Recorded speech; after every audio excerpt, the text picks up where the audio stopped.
너희 원수를 사랑하라. 굉장히 이상한 말이고요. 제가 이 말씀을 어렸을 때부터 청년 학생 시절 들으면서도 야, 이거 어떻게 그럴 수 있지? 그리고 이것에 대해서 말씀하시는 분들의 이야기를 여러 차례 많이 들어봤어요. 어떤 분들은 굉장히 논리적으로 생각해서 그럴 수도 있겠구나 이런 생각이 드는데 이것은 실제적인 경험이거든요. 그래서 이게 굉장히 쉽지 않은 일인데 너희 원수를 사랑하라라는 말씀, 이게 불가능한데 시작점은 어디냐? 그 산상수훈의 그 가장 어려운 말씀처럼 보이는 이 말씀, 이 시작점은 어떤 것이냐?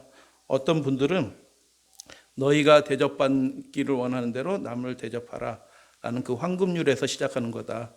그거에서 이렇게 해서 자라나면 결국 원수까지도 사랑하게 된다. 최소한의 것으로 시작해서 대접받기 원하는 대로 대접하는 것, 그 마음에서 시작해서 그리스도형으로 자라나서 결국 원수를 사랑하는 데까지 이르른다. 그래서 대접받고 싶은 대로 남을 대접하라는 그 세미나에서는 그렇게 얘기했어요. 남을 대접하려는 사람이 이걸 경험한다라고 얘기하는 거니까 그걸 우리가 한 번 더 생각하면 대접받고자 하는 대로 남을 대접하지 않는 사람들은요 결코 그 더 높은 더 깊은 경지인 남을 그 원수를 사랑하는 경지에 이끌림을 받을 수가 없다. 나름대로 이제 이해가 됐어요. 저 대학 30대 초반 때 그 어떤 세미나, 근데 그 세미나에서 제가 들은 얘기는 그래서 그럴 수도 있겠다 하고 머리로 이해가 됐어요. 마태복음 5장 43, 44절 또 내 이웃을 사랑하고 내 원수를 미워하라 하였다는 것을 너희가 들었으나 누구한테 들은 거예요? 누구한테 들은 거죠? 모세의 글에 이런 말씀들이 있긴 있어요. 그런데 더 구체적으로 가까이 얘기하면 그 말씀을 해설하고 있는 당대의 율법사들이에요. 그런데 그 말씀을 해설해주는, 풀어주는, 읽어주는 사람들이 그 모세의 율법에 기록된 원래 하나님이 주신 말씀과 그 의도를 이해하지 못하고 그냥 자기 입장에서 편한 대로 그렇게 말씀을 가르치기 때문에 내 이웃을 사랑하고 내 원수를 미워하라 하였다는 것을 너희가 들어왔어. 멀리는 모세이고 가까이 있는 지금 종교인들 율법사들이 너희들한테 그렇게 말하고 있잖아. 그렇게 말씀하신 것이라고 여러분 보시면 돼요. 근데 나는 너희에게 이르노니 라고 얘기해요. 그 율법을 기록해서 주신 분, 십계명을 기록해 주신 분이 예수님이시잖아요. 그 예수님이 말씀하시는 거예요. 너희 원수를 사랑하며 너희를 핍박하는 자를 위하여 뭐하라? 기도하라. 원수가 여기서 뭘로 나타나요? 핍박하는 자로 나타나요. 그래서요, 우리나라가 이런 역사를 경험했기 때문에 이 성경에 기록된 이 말씀들이 무엇을 의미하는지 우리가 좀 이렇게 간접적으로 더 잘 느낄 수 있는지, 우리를 핍박했던 그 사람들을 우리가 그 사람들을 위해서 기도할 수 있을까? 그 사람들을 사랑하고 있을까? 오히려 증오를 부추겨가지고 그것을 사람들을 그 증오심으로 해가지고 권력으로 삼아가지고 자기 정권을 이렇게 유지하려는 사람들이 훨씬 더 많고, 그렇게 한마디 얘기하면요 다 휩쓸리는 시대거든요. 그래, 그놈들 땅도 뺏어야 돼. 그 후손들 그놈들이 무슨 땅을 가질 자격이 있어. 땅 다 뺏어야 돼. 법 만들어야 돼. 감옥에 집어넣어야지. 그런 시대거든요. 분노가, 증오심이 사람들의 마음을 다 사로잡은 것입니다. 그 당시에도 그렇고요. 지금도 사람들이 하나님의 영으로 그 마음에 충만하지 않으면 그 분노와 증오심 때문에 그 사람들이 영혼이 다 망가집니다. 하나님 믿는다라고 얘기하면서도요, 그 분노와 증오심 때문에 그 영혼이 하나님의 나라를 보지를 못해요. 그래서 예수님은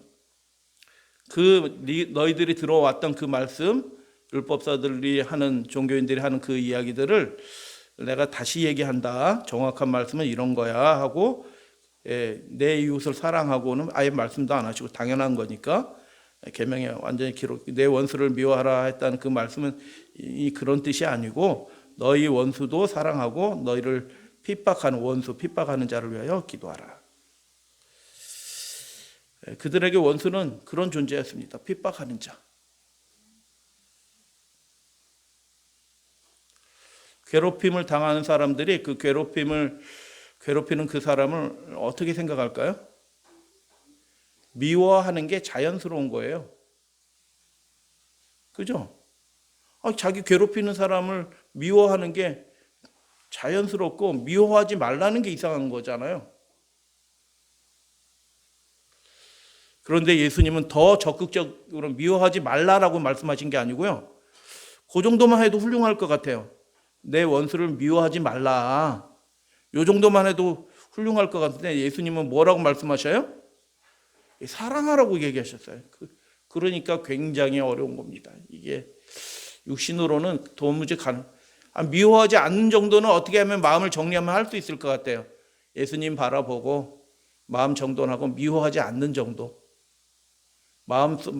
내 마음이 괴로운 것이 멈추는 정도까지는 어찌하든 기도하면서 이렇게 찬양하면서 할 수 있어요. 근데 예수님은 미워하지 말라고 얘기하신 게 아니고요. 뭐 하라고 얘기하셨어요? 사랑하라고 얘기해요. 우리 아이가요, 가끔 저녁에 늦게 와요. 또는 비 올 때 와요. 그러면은 마중 나가거든요. 원수를 그렇게 할 수 있을까?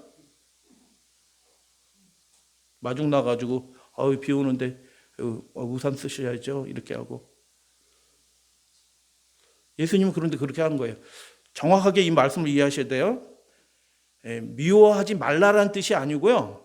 그거보다 훨씬 더 깊고 멀리 나가는 거예요. 사랑하라고 얘기하셨어요. 근데 요즘 기독교는요, 이 말씀을 어떻게 가르치냐 하면요, 미워하지 말라라는 것이 그게 하나님의 뜻인 것처럼 가르쳐요. 그것도 훌륭해요. 근데 여러분, 미워하지 말라라는 말씀은요, 다른 종교에서 어떤 수준의 좀 이렇게 도에 좀 올라간 사람들은 그런 비슷한 말들을 다 해요. 그 정도에 멈추면은 기독교나 불교나 힌두교나 다 똑같아지는 겁니다. 그들에게 원수가 어떤 존재인지 한번 살펴보겠습니다. 밤새도록 애곡하니 눈물이 뺨에 흐르며 고통스러워서 막 눈물이 흐르는 거예요. 사랑하던 자 중에 위로자가 없고요. 나의 편을 들어주는 사람이 없어요. 친구도 다 배반하여 원수가 되었도다.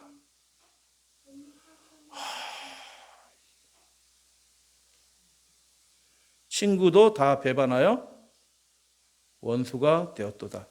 배반한다는 말은 부부간에도 쓰여져요. 부부가 신의를 지키지 않고 이렇게 배반할 수도 있잖아요. 다 배반이에요. 친구가 배반하여 원수가 됐다. 질문 한번 드릴게요. 친구와 원수의 차이가 뭐예요? 생각해 보시고요. 사내들이는 미슈나 사내들이는 재판에 관한 책이에요.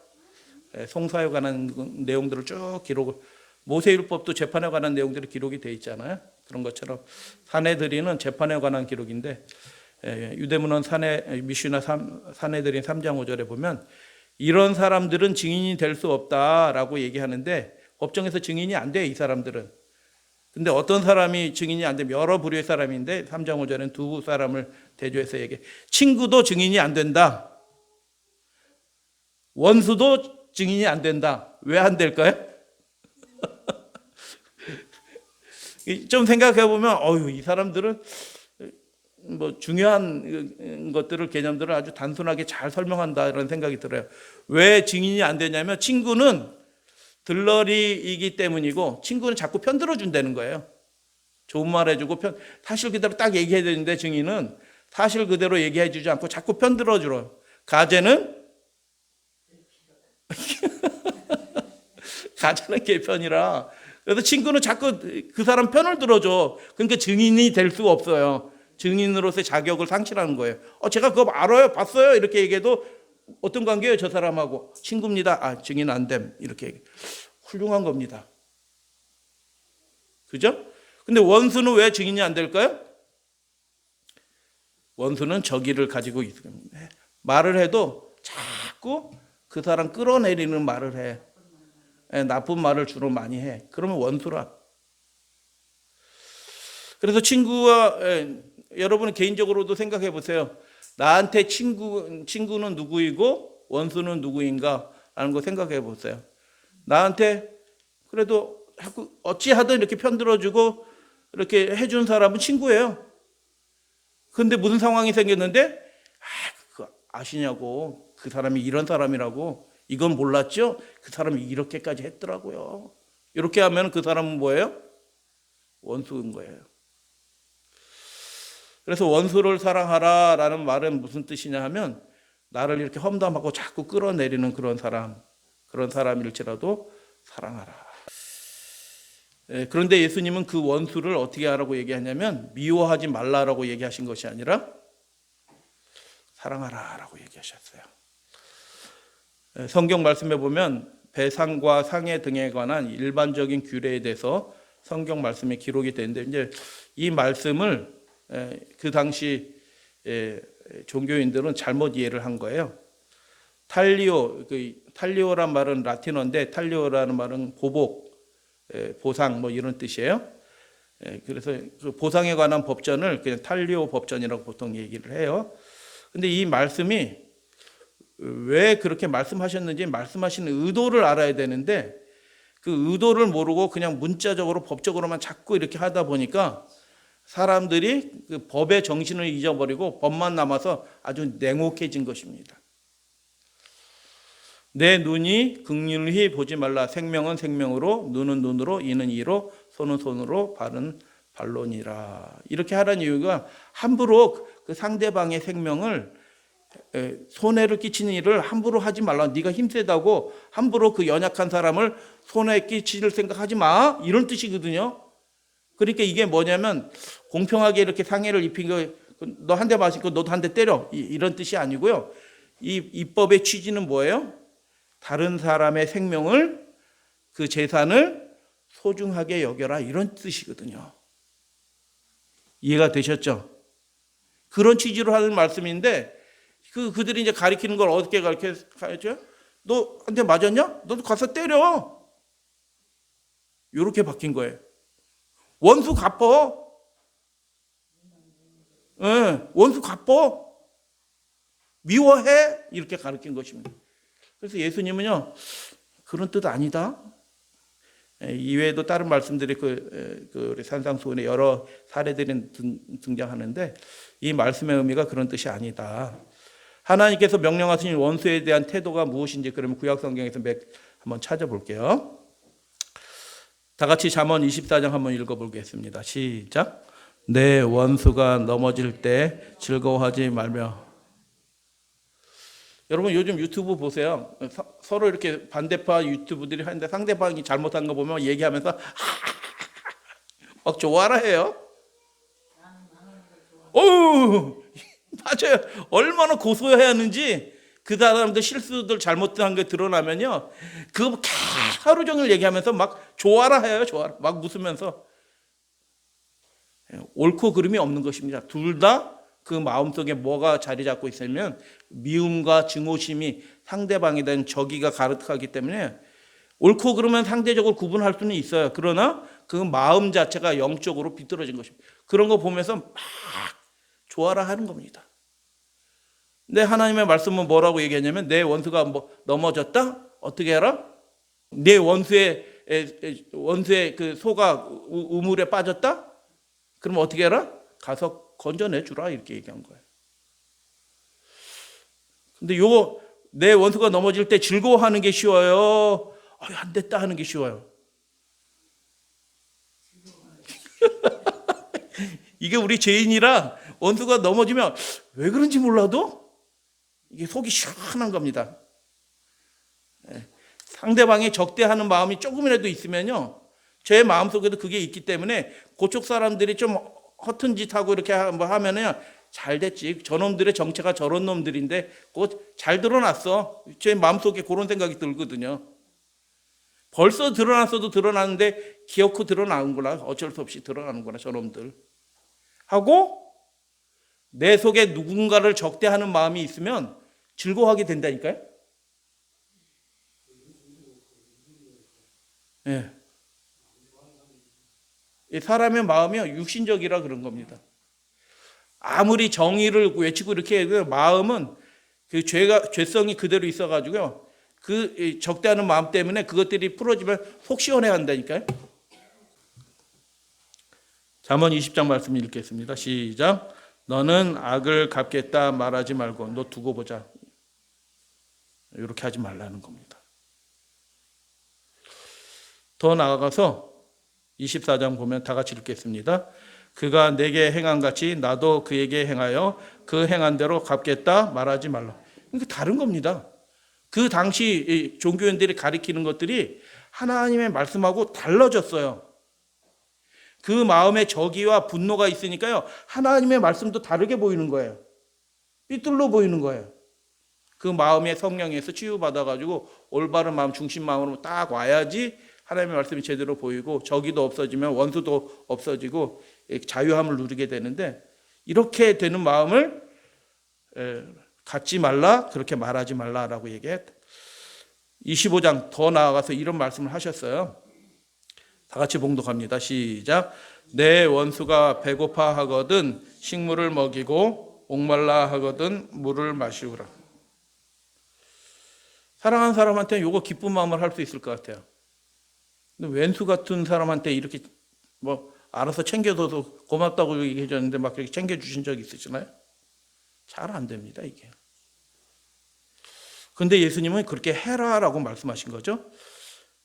예언된 예수 그리스도의 모습을 잠깐 살펴보도록 하겠습니다. 이사야 53장 유명한 성경절이죠. 그가 곤욕을 당하셨대요. 그가 괴로움을 당하셨대요. 근데 그 입을 어떻게 하셨다고요? 열지 않으셨대요. 근데 그가 곤욕당하고 괴로움을 당하는데 뭐 때문에 곤욕당하고 괴로움을 당해요? 그가 잘못해서 하는 게 아니고 억울한 누명을 씌워서 그렇게 억울한 일을 당하는 거예요. 근데 그분이 어떻게 해요? 자기를 변호하기 위해서 목소리를 크게 내면서 내가 뭐 잘못했냐, 니네들 이 나쁜 녀석들아, 불의한 녀석들아, 천벌 받을 녀석들아, 하나님의 저주가 네 머리 위에 있을지어다, 막 이런 얘기를 하실 것 같은데 예언된 모습을 보니까요 어떻게 하셨다고요? 그 입을 목소리를 들리지 않고 그 입을 열지 않으셨다. 다른 모습이에요.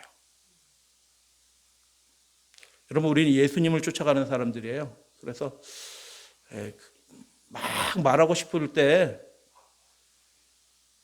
멈추는 것도 성령께서 하시는 일이에요. 실제로 예수께서는 대적자 원수에 대하여 어떻게 말씀하셨는지 그 십자가의 장면은 우리가 너무너무 선명하게 잘 알고 있어요. 누가복음 23장 이에 예수께서 이르시되 아버지여 저들을 사하여 주옵소서 자기들이 하는 것을 알지 못함이니이다 하시더라. 이걸 쭉 읽은 거 아니시죠? 예수님이 십자가에 매달려서 고통 가운데 있기 때문에 아버지 저희들을 사하여 주옵소서 이렇게 해서 온 힘을 다해서 고통 중에서 그렇게 기도하신 거예요. 욕하는 게 훨씬 쉽습니다. 양평 강도들은 어떻게 해요? 고통에 있으니까 막 저주하고 욕하고 막 온갖 쓰레기 같은 말들을 다 쏟아내잖아요. 십자가 양편에서. 다 그렇게 사는 게 보통 사람들이에요. 그러나 우리의 모본 되신 예수님은 어떻게 하셨어요? 원수들한테 이 억울한 일들을 당하고 있는데 아버지 저희들을 사하여 주옵소서 라고 기도해 주셨습니다. 예언의 성취죠. 산상수훈 보훈 70쪽에는 이런 말씀이 있어요. 그분께서는 비록 요람에서부터 여러분 어린 아이 있을 때부터 구설수에 올라가서 막 쟤는 그런 애야 이런 애야 이런 소리 들으면서 자라는 애 있나요? 그런 애들이 가끔 있어요. 그런데 예수님은 그런 아이였어요. 마리아도 그런 여인이었고요. 어렸을 때부터 아비가 누군지도 몰라. 요셉이랑 결혼도 안 했는데 태어난 애야 제가. 어렸을 때부터 그 소리 들으면서 그러면 그 아이가 어떻게 해? 동네 애들이랑 가가지고 막 대파 싸워야 되잖아. 애들끼리면. 그죠? 부둥켜 안고 막 싸워야 되잖아. 예수님도 그랬어요. 공생의 사역, 그 십자가 사역에서 삶을 마치실 때까지 쌓일 정도로 중상과 핍박을 많이 받으셨다. 그런데 예수님은 어떻게 하셨다고요? 우리 다 같이 읽겠습니다. 시작. 그때마다 용서와 사랑만을 나타내셨다. 아멘.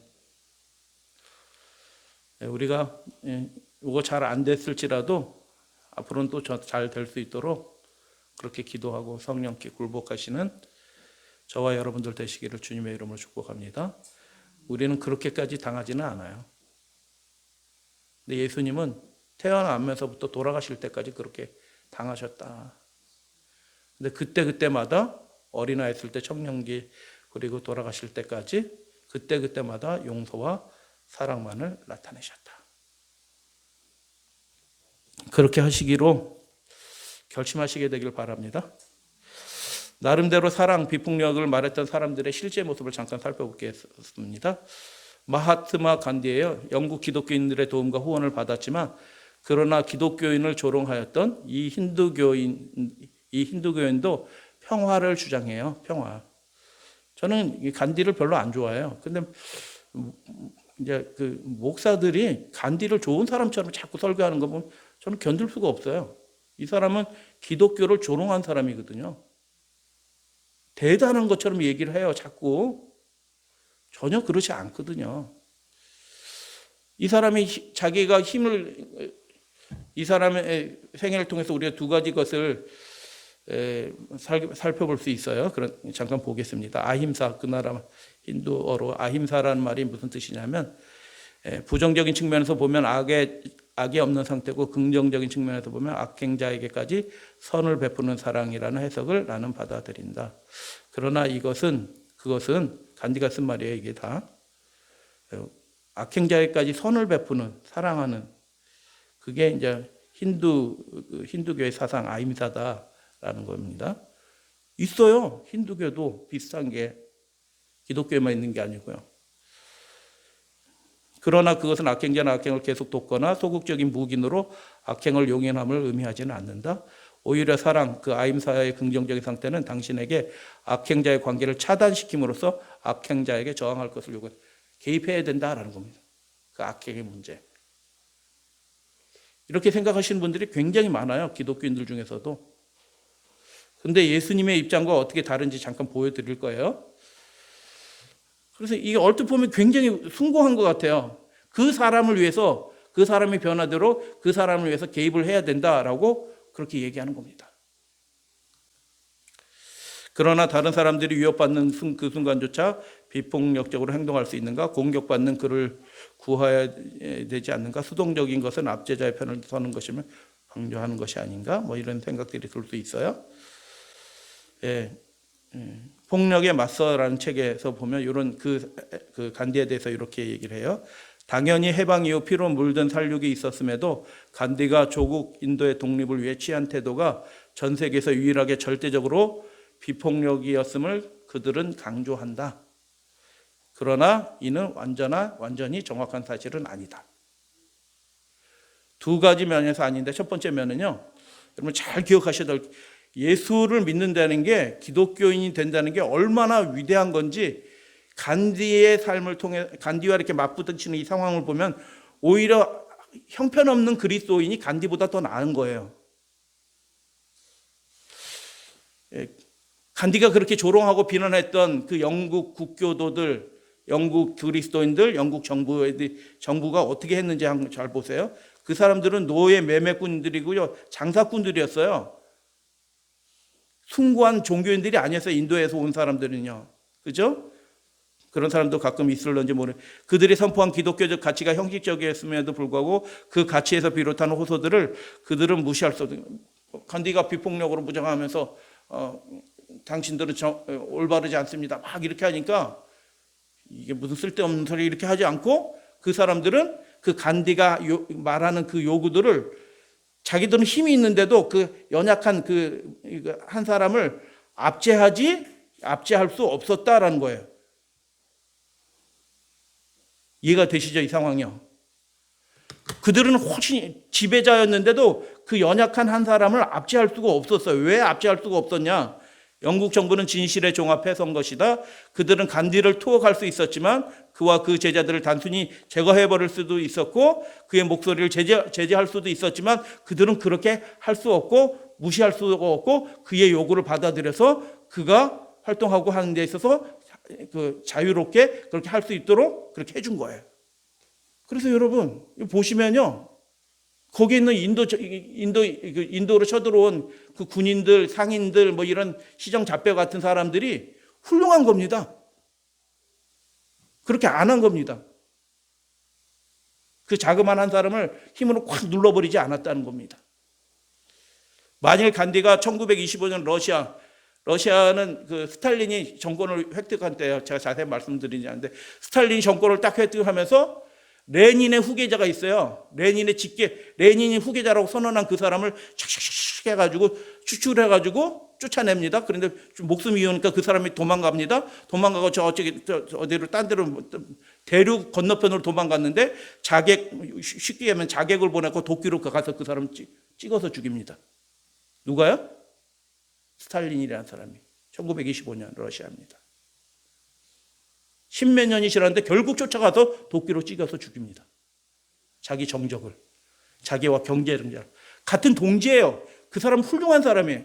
훌륭하라고 얘기하면 좀 정정. 그 이념의 훌륭한 이론가였어요. 그래갖고 레닌이 내 다음 후계자는 너다 이렇게 얘기했는데 어떻게 해요? 축출해버리고 죽이는 것입니다. 그런 일들이 계속 벌어져요. 1933년 독일에서는 어떤 일이 벌어졌을까요? 히틀러가 정권을 받았어요. 그것도 교묘하게 이렇게 하고 요즘 정치랑 똑같습니다. 다를 게 하나도 없어요. 똑같아요.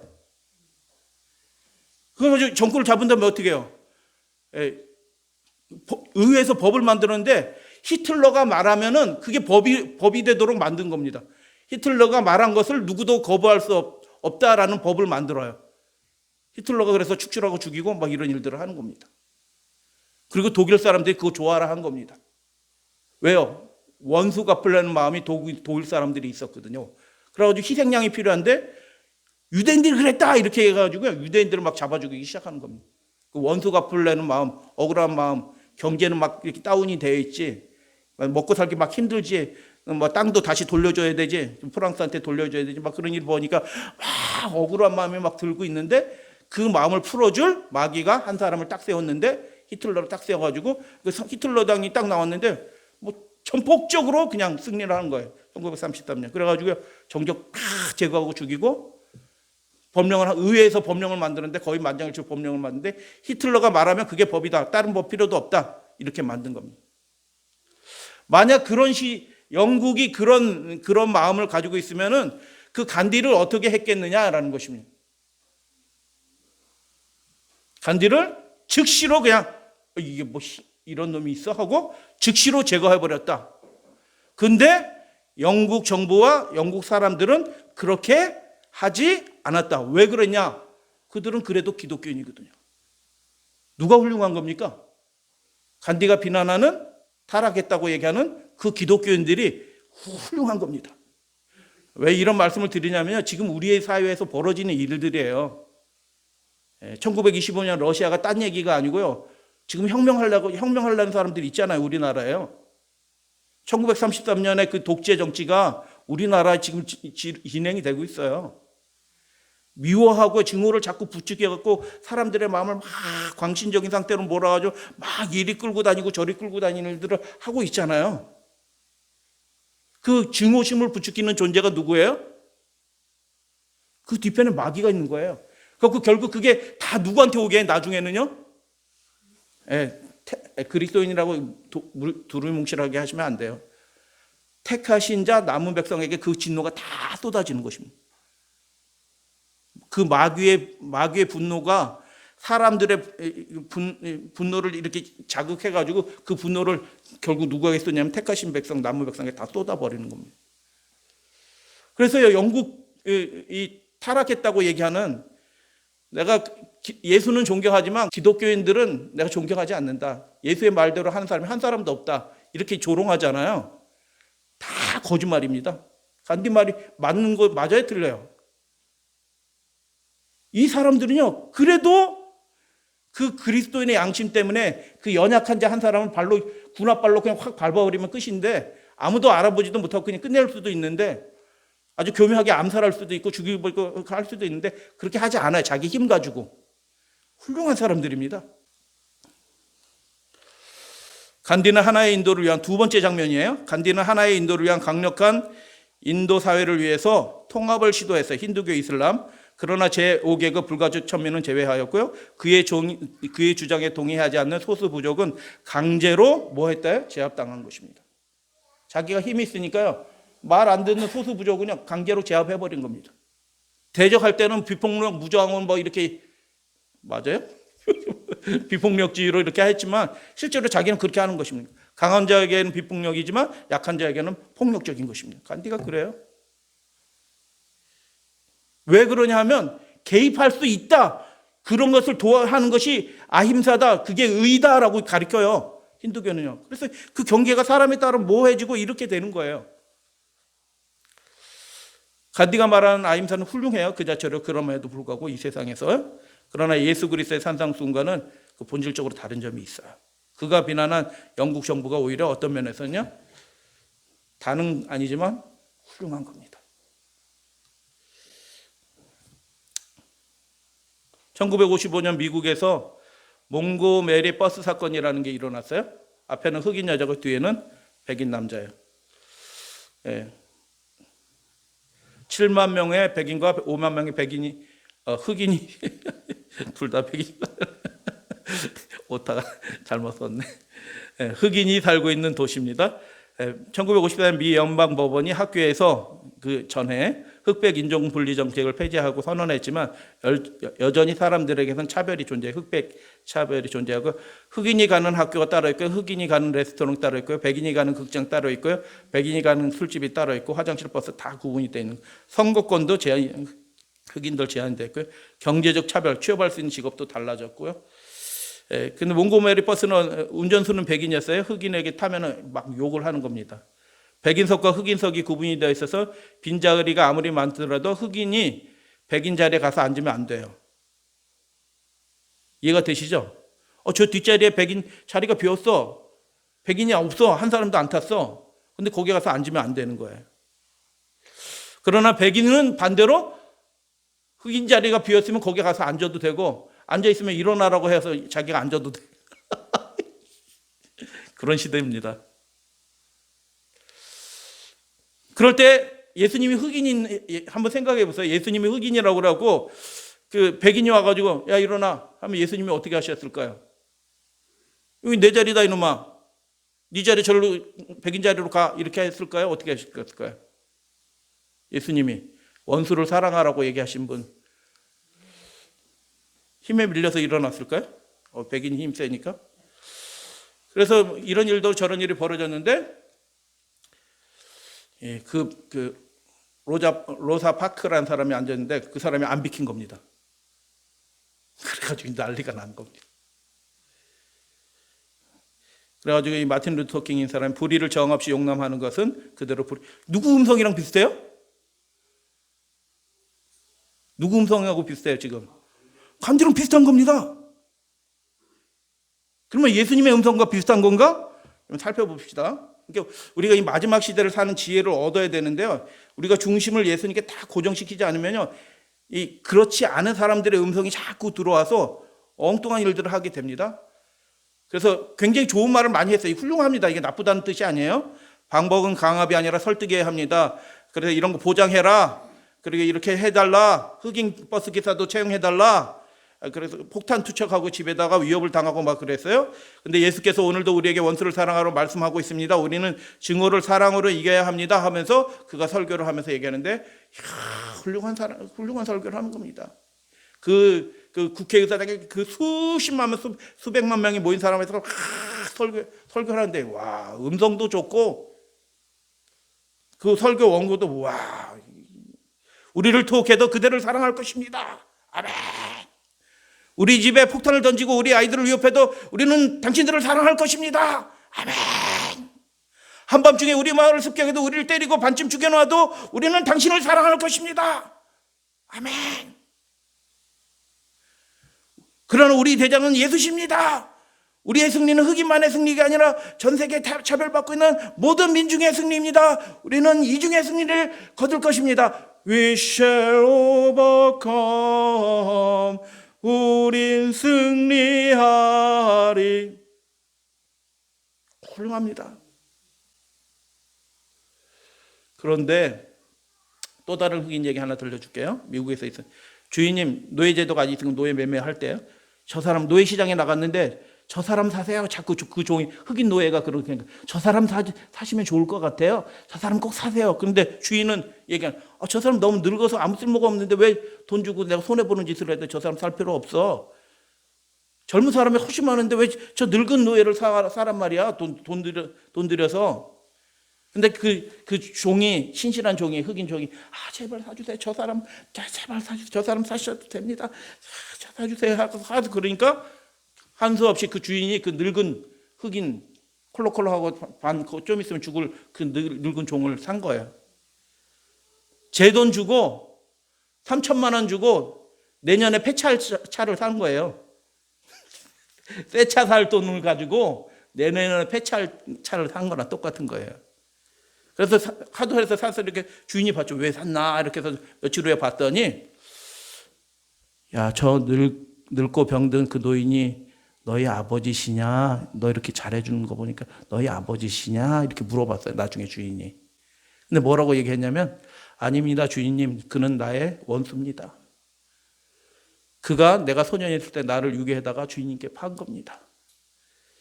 우리가 노예 시장에 갔던 그날 그가 거기에 있는 것을 보았습니다. 그때 작은 소리로 내 심령에 속삭이는 소리를 들었습니다. 내 원수를 사랑하라. 내 원수가 줄이거든 먹이고 목마르거든 마시오라. 그리함으로 내가 숯불을 그 머리에 쌓아 놓으라 라는 그 음성을 제가 들었습니다. 주인님, 나는 그리스천입니다. 그리스도인입니다. 나는 그를 돕지 않을 수 없었습니다. 그를 사랑하겠습니다. 그래서 예수님 믿는 사람은 다른 겁니다. 그래서 다 같이 한번 읽어보겠습니다. 시작. 이같이 한즉 하늘에 계신 너희 아버지의 아들이 되리. 그렇게 하라는 겁니다. 예수님은 할 수 있다는 겁니다. 그래서 첫 번째, 두 번째 사람은 나름대로 그럴듯하지만요, 문제가 있어요. 근데 세 번째 이 흑인들, 힘든 노예는 자기를 팔아넘긴 불행하게 만든 그 원수를 오히려 구원하기 위해서 적극적으로 개입한 것입니다. 부정에 대항하는 것은, 불의에 대항하는 것은 어느 정도 좀 의식 있는 사람들은 해요. 그러나 원수를 사랑하는 것은 쉽지 않은 일이다라는 것입니다. 자, 오늘 이 말씀을 잘 들으시고 이제 정리를 할게요. 예수님은 그 불의한 일을 당하셨을 때, 그런 것들을 호소하셨을 때 예수님은 어떻게 하셨는지 잘 들으셔요. 누가복음 13장에 이런 말씀이 있어요. 그때 마침 두어 사람이 왔어요. 예수님께 억울한 일을 알려주러 온 것입니다. 빌라도가 이방인이잖아요. 어떤 갈릴리 사람들의 피를 그들의 제물에 섞은 일로 예수께 아뢰니, 이렇게 돼 있어요. 예배 드릴 때 그 이방인들이 와가지고 칼로 예배 드리는, 제사 드리는 사람들을 칼로 쳐서 죽인 것입니다. 그 이유가 어떤 건 간에 그 일에 대해서는 이 사람들이, 그 어떤 사람들이, 두어 사람들은 갈릴리 사람들이거든요. 갈릴리 사람들이 왜 예수님께 와서 그 얘기를 했을까요? 같은 동네 사람이에요. 호남 사람이고요. 같은 영남 사람이고요. 같은 충청도 사람이고요. 그 같은 고통을 같이 경험하고 잘 아는 사람이에요. 한마디라도 거들어 주기를 원하면서 예수님께서 그 억울한 심령을 가지고 예배 드리는 사람 죽였으니 그건 막, 야, 어떻게 그럴 수가 있지? 그런데 그 갈릴리 사람들이 어떤 사람들이라고요? 혁명가들이 그 동네 많이 살아요. 혁명이 이렇게 울긋불긋하는 사람들이 그 갈릴리 지방에 많이 살았어요, 실제로요. 혁명의 분위기가 많은 지역이에요. 하여튼 그러니까 빌라도도 어떻게 이렇게 해야 되니까 뭐 이런 일도 벌어지고 저런 일도 벌어지는 것이에요. 근데 예수님이 뭐라고 대답하셨을까요? 그들은 순교자였고요. 그 갈릴리 사람들은 강력한 민족주의가 아니에요. 종족주의를 가진 사람이에요. 유대 종족주의. 우리나라도 똑같습니다. 그거 자꾸 부추긴 사람들이 있어요. 근데 예수님께서 이렇게 대답하여 이르시되 너희는 이 갈릴리 사람들이 이같이 해받음으로 다른 모든 갈릴리 사람보다 죄가 더 있는 줄 아느냐? 내가 너희에게 이르노니 아니라 너희도 만일 회개하지 않으면 이같이 다 망하리라. 예수님께서 뭐라고 얘기하신 거예요? 야, 그 로마 놈들, 나쁜 놈들 이렇게 얘기하셨어요? 그렇게 얘기하셨어야 돼요. 야, 그렇게 말씀하시니까 이런 나쁜 놈들, 슬프다. 이렇게 억울한 일을 당하다니. 뭐 이런 얘기 한 말씀도 안 하시고 어떻게 해요? 우리도 회개해야 됩니다. 이렇게. 인기 있는 말이에요? 인기 없는 말이에요? 예수님 인기 떨어지는 말이에요. 선거철에 이런 말 해보세요. 표 다 떨어지면 국회의원 못 됩니다. 근데 예수님은요, 그 목표가, 인생의 목표가 분명했기 때문에 그 사람들을 동정하는 말조차도 하지 않으셨어요. 이해되셨죠? 여러분, 간디하고 마틴 루터킹이나 예수님의 음성이 비슷하다고 생각하시면 전혀 틀린 생각이에요. 전혀 다른 말씀하신 것입니다. 조금도 편들지 않으셨고요. 산상수훈의 말은 오히려 그들을 사랑하고 그들을 위하여 기도하라 이렇게 얘기하신 겁니다. 이같이 한즉 하늘에 계신 너의 하나님의 아들이 되리라 이렇게 얘기하셨어요. 제가 그래서